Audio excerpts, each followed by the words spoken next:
Ar turite kokį nors hobį? Aš neturiu, ką man hobis, ašgi milijonierius. Na, hobis padeda atsipalaiduoti, pailsėti. Ką man tas hobis, jeigu aš pinigų turiu? Hobiais tegul varguoliai užsiminė. Iš vis, hobis yra ubago pramoga.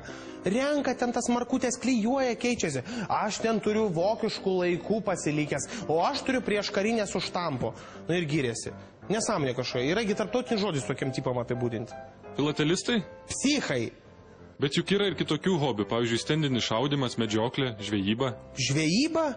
Nu kažkur net nežinau, ką sakyti. Jau taip nesąmonė to žvejyba. Nu ką, jau medžioklė geriau. Nu tai jau žmogus turi kažkokį žudimo instinktą, tai jau geriau tos šernus ten kokius ar stumbrus žudyti, o ne jau bobutės vienkiamiuose.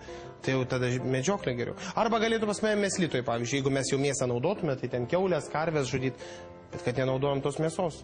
O kodėl žvejyba blogai? Šalta, purvina, vanduo aplinkui, šlikštu ir dar tos lervos, kirminai, sliekus, tos ant kabliuko mauti. Nu, noriu žuvies, važiuoju į parduotuvę, perki tigrinių kažkokių krevečių, otą ar lašišą, pasikepi skaniai ir valgai. Tai ne, brautis prie to ežero, šert uodus, ten muses visokias, erkės šitas, nu, ar čia malonu. Sėdi paskui valtis sušalęs į vieną tašką spoksai kaip narkomanas ir ką, nu, žvejyba yra nuobodu, nebent ką nors užkimba. Kai užkimba, tada pasidaro šlikštu.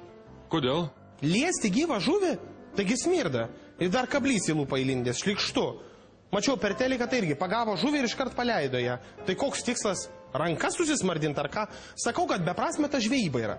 Iš vis, geriausia žuvis yra dešra. Pas mane ceche net yra parašyta ant sienos. Geriausia žuvis yra dešra, kad visi matytų ir žinotų. Nieko iš žuvies nesiruošiate gaminti mėslytoje?